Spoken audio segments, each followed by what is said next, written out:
Okay, today I'm going to discuss improvisation, but we're going to stay away from the theory part of it.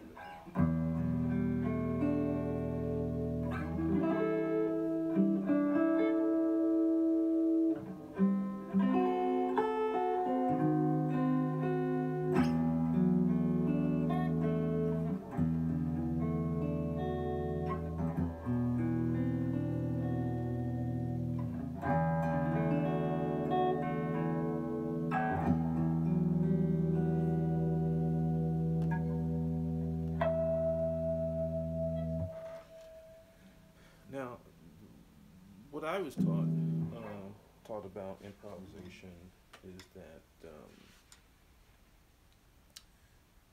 it's a spontaneous composition, something that's written right at the moment, something that's not later edited or changed. It is what it is, and that's what it will always be. If it's recorded that way, then it stays that way. That's pretty much what how improvisation was explained to me by a few great teachers that I had. Mistakes and all. I even did a video years ago, well, not so many years ago, titled Mistakes and All.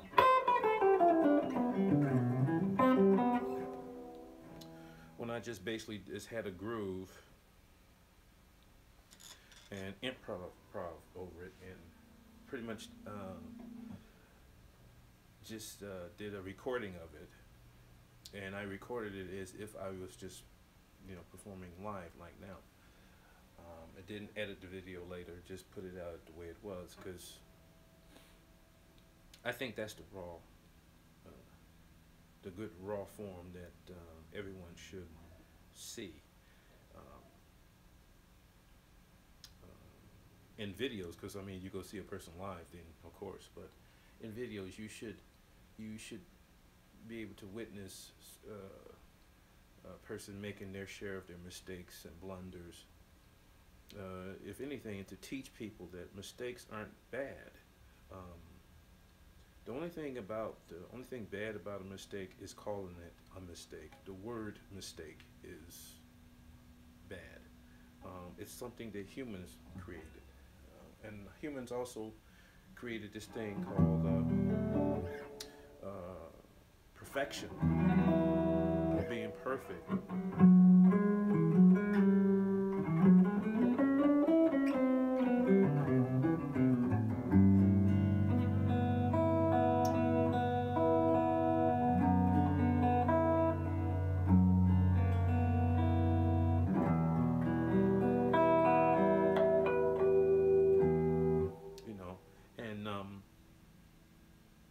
There's no such thing as perfection. The only thing that's perfect is God. Perfection is basically imperfection. So I would say, to be a great improviser, whether you're playing blues, jazz, rock, or whatever, or even classical, work on being unperfect, if there's a such word, or just pretty much just eliminate the word perfect and mistakes out of your vocabulary and try to live life accordingly.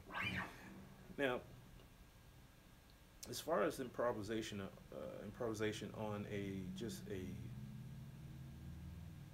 I guess a spiritual level or mind level, however you want to put it, is first, just don't think. The whole thing that my teachers, when I was studying jazz and classical, was that you practice at home, wherever, in the classroom, all the scales.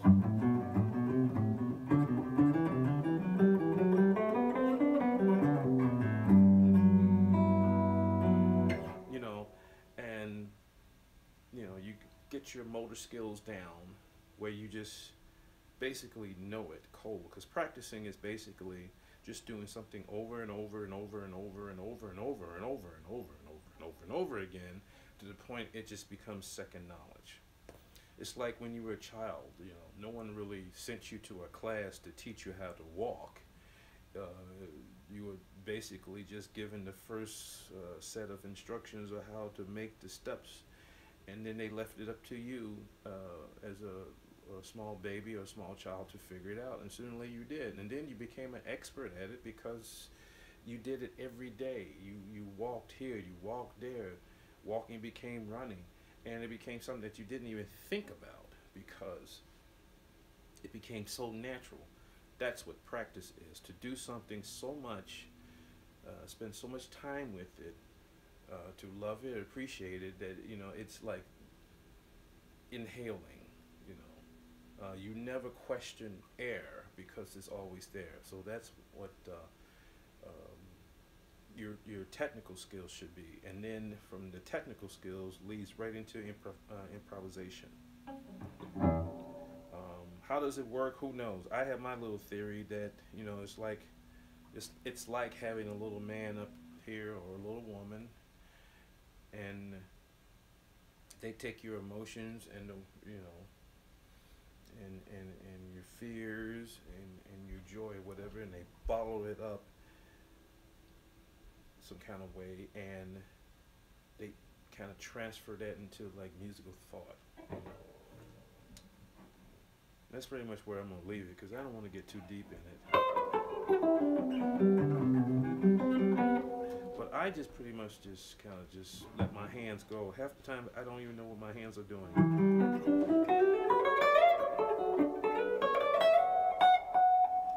Like right now I'm thinking E minor. I'm not thinking no particular scale.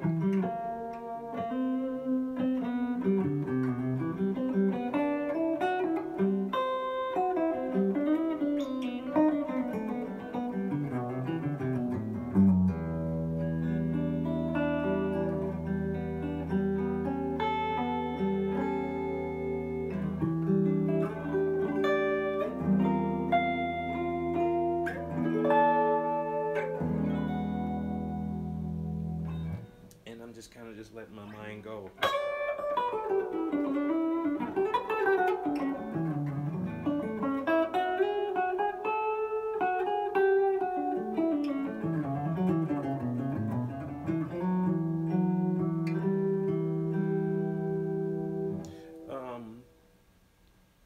When I studied jazz theory, it was great. It opened my eyes up. It made me a better technical musician. But at some point, after playing jazz for a few years after that, after really getting my stuff down pat, I get really disenchanted with the theory that I knew. There was no more imagination. There was no more, wonder. What is this note? I mean, what is this figure?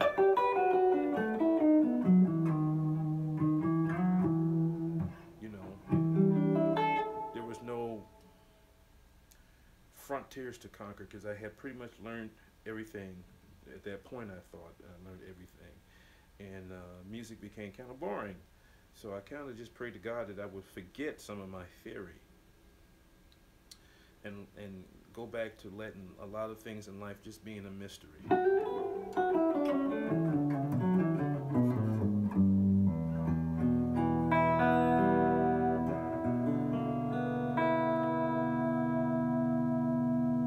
And that's when music became interesting again.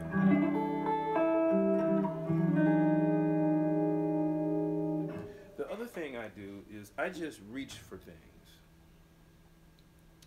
Like, this is a spontaneous chord. I'm just gonna put my hands somewhere on the fingerboard. This is not a rehearsed or some rehearsed chord or whatever, and this is not a situation where I was,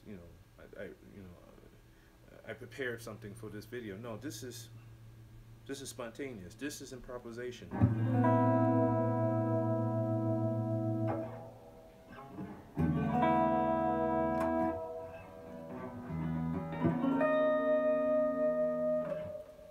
just at the guitar, keyboard, whatever, piano, just let your hands fall. This is how I created a lot of my compositions on piano.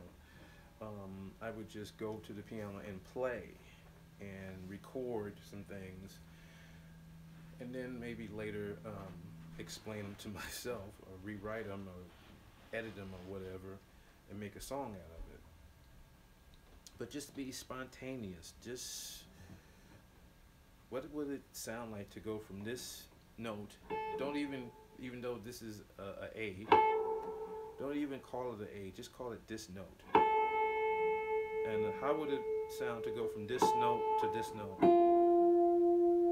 to this note, to this note, to this note, which is actually the same as that note. Sometimes you can't get away from so-called perfection. And just kind of just keep doing that.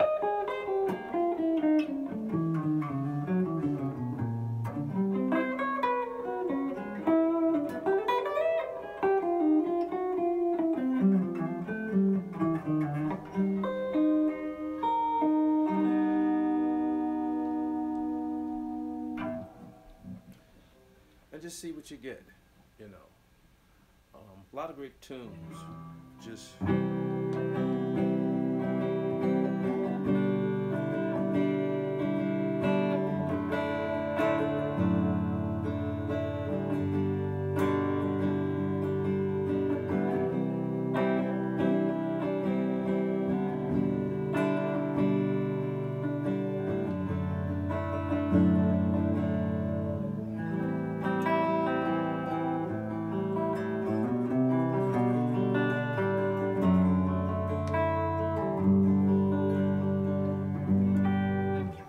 tunes I just created with someone just sitting and strumming chords and not thinking. A lot of my best compositions, my best recordings were just done by just sitting in front of the keyboard, not knowing what I'm going to write, sitting with my guitar in my lap, not like now, not knowing what I'm going to do. This broadcast is a form of improvisation because I have no idea what I'm going to talk about, how I'm going to talk about it. I may go off the cuff and off the rails a little bit, and it's all because it's improv. There's no notes sitting under me. There's no thoughts of what I should do. There's no list. It's just say it, just talk it, just play it, you know. And that's what true improvisation is about. Now, when it comes to like jazz or any other form of music where you know you solo or use forms of improvisation, the only rule is whatever the progression that you're soloing to.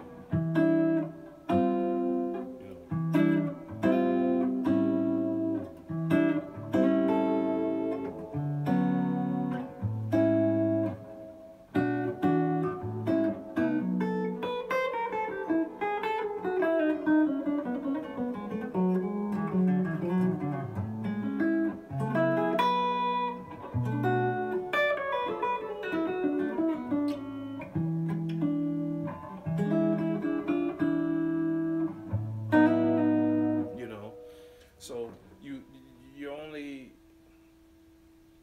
rule or guidelines that you have to follow is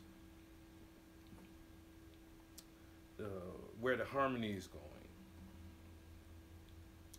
And then at some point you can kind of even go off the rails then. I'm going to play like a little simple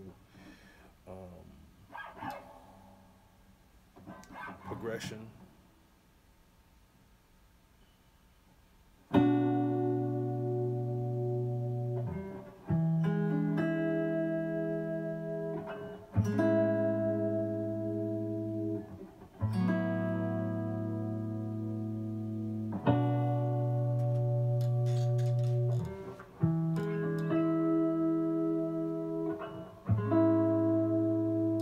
Solo to it.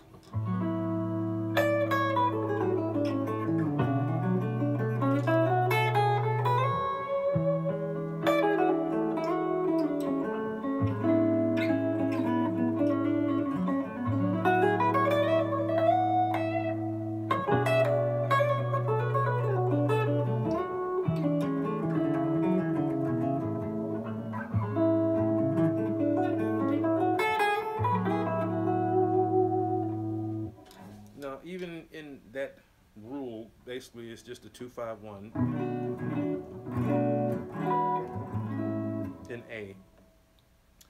But you still can go outside the rule. Not only in jazz, in anything. So let's go outside the rule a little bit.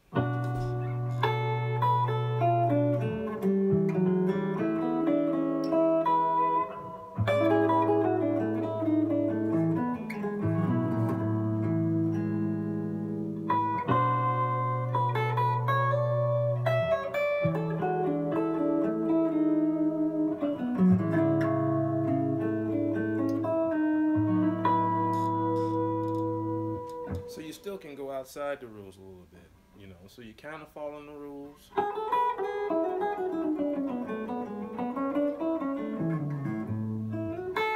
And then you kind of not, you know.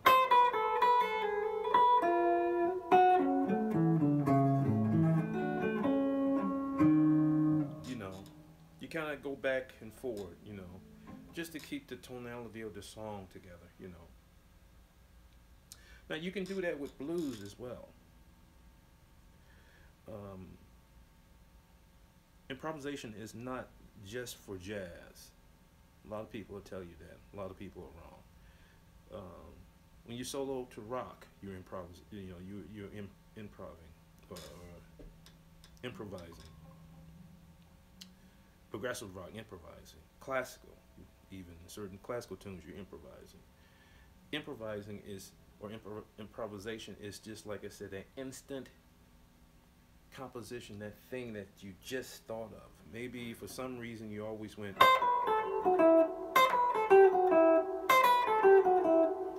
and you just thought, what if I went,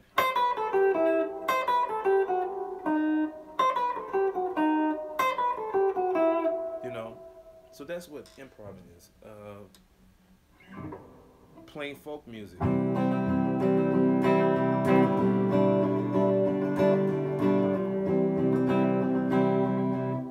Maybe you just want to go.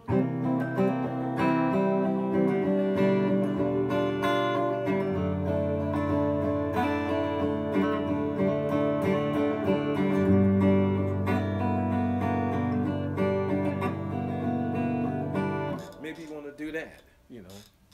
And it's not really jazzing it up or changing anything. People who accuse musicians of changing things and destroying things are just people who are pretty much just stale to real life.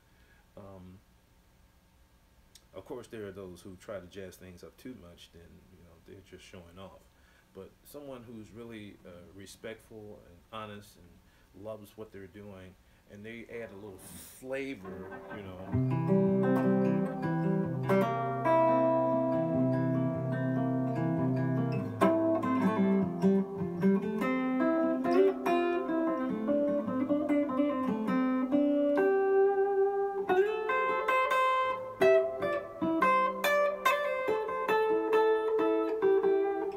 instead of just maybe just playing it.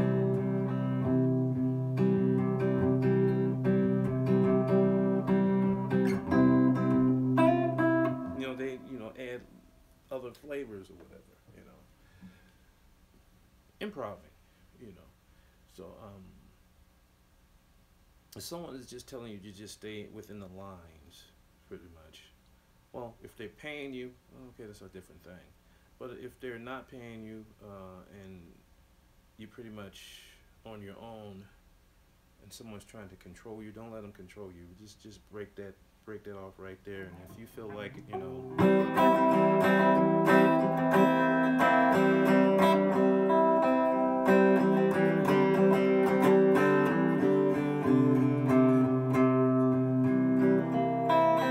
just do it.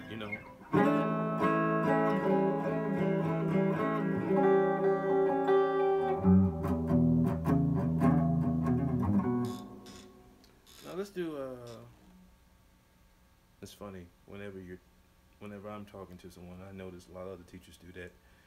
And when we are doing stuff like this, we always say, wow, let's try this, and it's only really me doing it, so I'm gonna cut that. I'm gonna try maybe a little jazz blues. Let's see what I can think of.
that was totally improvised.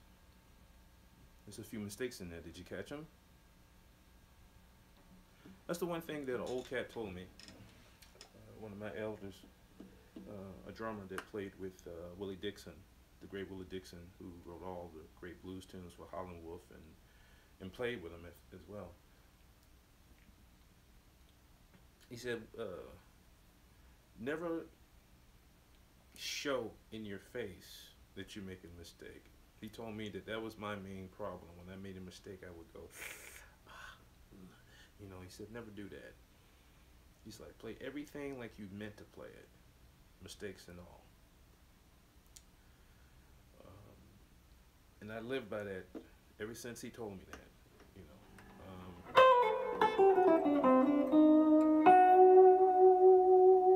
You know, like maybe I meant to go, and I went,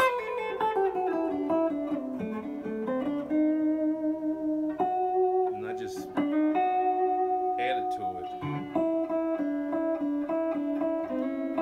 You know, it's just like you see a little wrinkle on your shirt when you're ironing, you know, when you're steaming out your shirts or whatever, and you don't complain about it. You just stretch the shirt out and just steam that wrinkle out, and that's what you do when you improvise.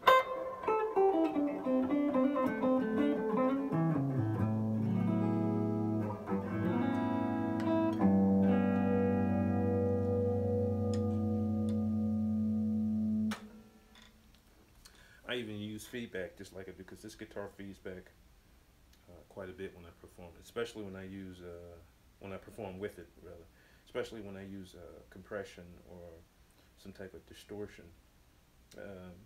I usually don't rock out on this instrument. This is more like a jazz guitar for me. So it's usually just low overdrive or something, kind of like the Schofield tone, you know.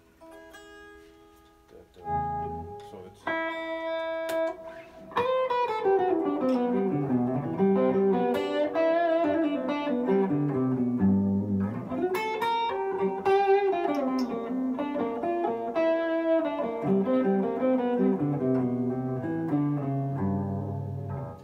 So that kind of tone, I never really go, you know. I don't know. It's just a guitar. I never felt comfortable rocking out on this guitar. You know, even though this is kind of like this is a Barrington. It's a kind of a replica of the guitar, the Gibson Birdland that Nugent used. I just never felt right, you know, running it through distortion. So that's it. That's all I have to say. Hope these little examples and explanations and help you in your improvisation, or learning how to improvise. Oh, that's not the word. Improvise.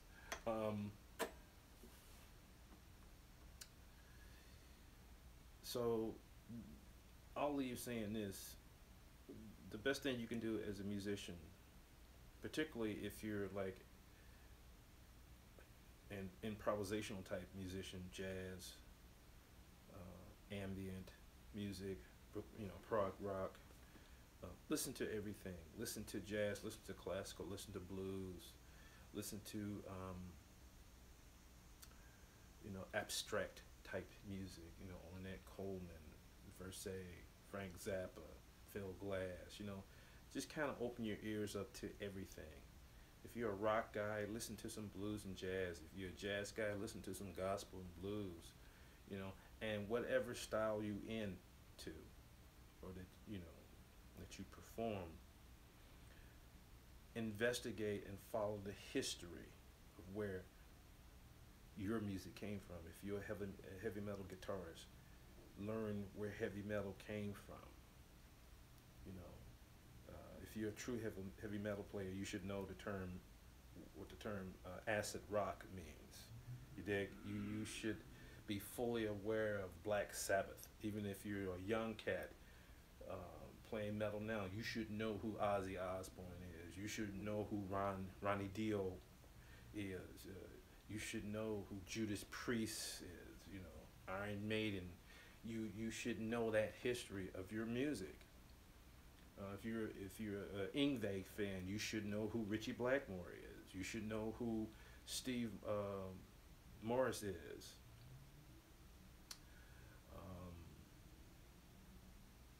So you know, you can catch what I'm saying. You know, if you're a gospel player, you should know who where the staple singers originally came from. You should know what the words "the mighty cloud of joy" means. You should know the Tabernacle Choir and how you should know the history of gospel. You shouldn't just be stuck with what you think you know. Investigate. Spend time away from your instrument and pick up a book and learn some true history. It'll only enrich your music. I think a lot of people just want to get stuck in what they do and become king of whatever that is. You can truly become kings and queens of your style of music by knowing where your style of music originated from and where other styles originated from and how those styles cross paths. Here's a good one for guitar players. B.B. King was a big Django Reinhardt fan.